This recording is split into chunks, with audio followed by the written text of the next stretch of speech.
Alors dans cette nouvelle vidéo, nous allons voir comment bien acheter un immeuble de rapport en Guadeloupe. Si c'est un sujet qui vous intéresse les amis, je vous invite à rester connectés jusqu'à la fin de cette vidéo. Je vous dis à tout de suite.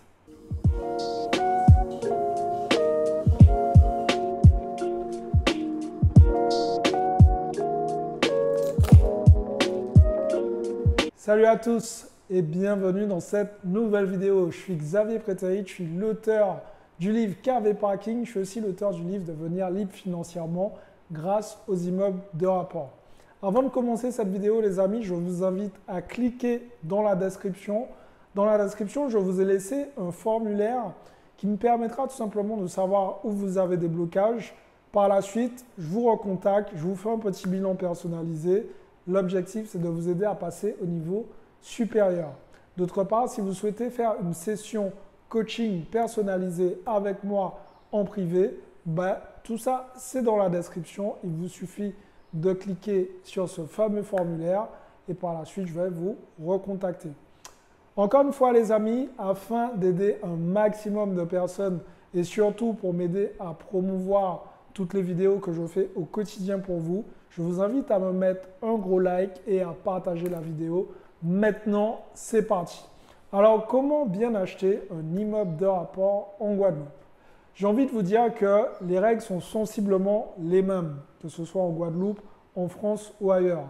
Quand vous achetez un bien immobilier, particulièrement un immeuble de rapport, il y a des choses que vous ne pouvez pas négliger, notamment la façade. La façade, c'est primordial. Pourquoi? Parce que si jamais vous avez déjà acheté un appartement et qu'il y a eu un ravalement de façade, vous savez que ça fait très mal quand il faut passer à la caisse. C'est la même chose. Pour un immeuble de rapport, par exemple, si c'est le vôtre et que vous achetez un immeuble qui mérite un ravalement de façade, ça risque de vous coûter très cher. Donc l'objectif dans un premier temps, c'est de faire attention à la façade. Deuxièmement, je vous invite aussi à faire attention à la structure même de l'immeuble. Donc regardez si, surtout en Guadeloupe, s'il n'y a pas de grosses fêlures à certains endroits, puisque la Guadeloupe, voire les Antilles, on est assujetti à tout ce qui est tremblement de terre et catastrophes naturelles. Donc du coup, on se retrouve avec des choses supplémentaires qu'on ne peut pas forcément voir dans d'autres immeubles, dans d'autres pays par exemple. Donc effectivement, il n'est pas rare de voir que certains immeubles ont de très grandes fissures au niveau de l'armature en béton. Et l'idée, c'est de tout simplement savoir si cette fissure est importante, si elle va avoir des conséquences dans le futur ou pas. Et pour cela, vous devez tout simplement faire appel à un entrepreneur si vous ne maîtrisez pas bien le sujet pour qu'il puisse vous guider dessus. Alors, l'idée principale de cette vidéo, ce n'est pas de vous, si vous voulez, récapituler tous les points sur lesquels vous devez travailler quand vous visitez un immeuble, puisque j'ai déjà fait des vidéos sur ce sujet. Et comme je vous l'ai dit, ça reste exactement le même principe. Donc là, je vais tout simplement vous parler de la partie la plus importante pour les personnes qui décident d'investir aux Antilles.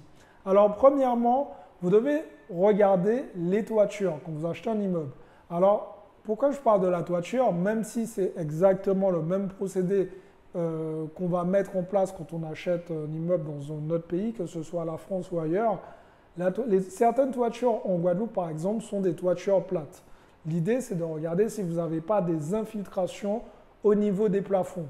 Ce sont des petits éléments tout bêtes, mais qui ont toute leur importance. Ça vous permettra tout simplement de savoir le coût des éventuels travaux. Et encore une fois, si vous ne maîtrisez pas ce sujet, je vous invite vraiment à faire appel à un entrepreneur pour qu'il puisse vous aider lors de vos visites. Un autre point sur lequel vous devez vraiment faire attention, moi, lors de mes différents séjours en Guadeloupe, je me suis rendu compte d'une chose. Effectivement, il y a pas mal d'immeubles en vente sur la ville de Pointe-à-Pitre, mais attention tout de même à une chose, sur Pointe-à-Pitre, les taxes foncières sont relativement très élevées. Alors, je sais que certains agents immobiliers vont vous dire oui, mais bon, c'est le locataire qui va prendre une grosse partie de la taxe foncière au prorata, mais je tiens quand même à monopoliser votre attention sur une chose. Même si certains pensent que Pointe-à-Pitre, c'est une ville qui est morte, J'ai envie de vous dire qu'il y a de gros projets qui vont voir le jour bientôt sur Pointe-à-Pitre. Donc l'idée, c'est d'être avant-gardiste, de savoir que si vous investissez maintenant, prochainement, vous allez faire partie des personnes qui avaient cette vision et qui vont pouvoir générer du cash. Mais mes propos restent quand même à nuancer. Pourquoi? Parce que, comme je vous l'ai dit, la taxe foncière sur Pointe-à-Pitre, elle peut être très élevée. Et même si certains agents immobiliers vont vous dire, ne vous inquiétez pas, c'est le locataire qui prend en charge la taxe foncière, en tout cas une très grosse partie, ça se fait au prorata.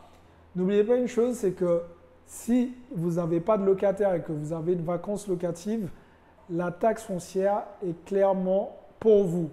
Donc faites très attention quand vous décidez d'acheter un immeuble de rapport en Guadeloupe à ces points que je vous ai évoqués juste avant, notamment la taxe foncière qui peut vraiment plomber votre rentabilité. Ce sont des éléments à prendre en compte et surtout, pensez à une chose, pensez à l'avenir. Il y a un très gros projet au moment où je tourne cette vidéo qui est prévu sur Pointe-à-Pitre, c'est Carhuquera Bay. Et je pense que Pointe-à-Pitre, ça reste une ville d'avenir. Donc, à vous de jouer les amis. Si vous souhaitez aller plus loin et investir dans l'immobilier en Guadeloupe ou aux Antilles, je vous ai préparé une formation qui est dédiée spécialement à ce type d'investissement. Il vous suffit tout simplement de cliquer dans la description pour pouvoir faire partie de cette communauté, ce que j'appelle Team Monopoly spécial Guadeloupe. Voilà les amis, j'espère que cette vidéo vous a plu, qu'elle va vous aider à passer au niveau supérieur. Il n'y a qu'une chose qui va changer pour vous, pour que vous puissiez passer au niveau supérieur, c'est tout simplement de passer à l'action. Alors, encore une fois, mettez-moi un like si ce n'est pas fait. Abonnez-vous à la chaîne pour recevoir les différentes vidéos que je vais vous préparer prochainement. Et pour les autres, pas de mystère les amis, passez à l'action parce que demain, c'est pour les faibles. Ciao à tout le monde.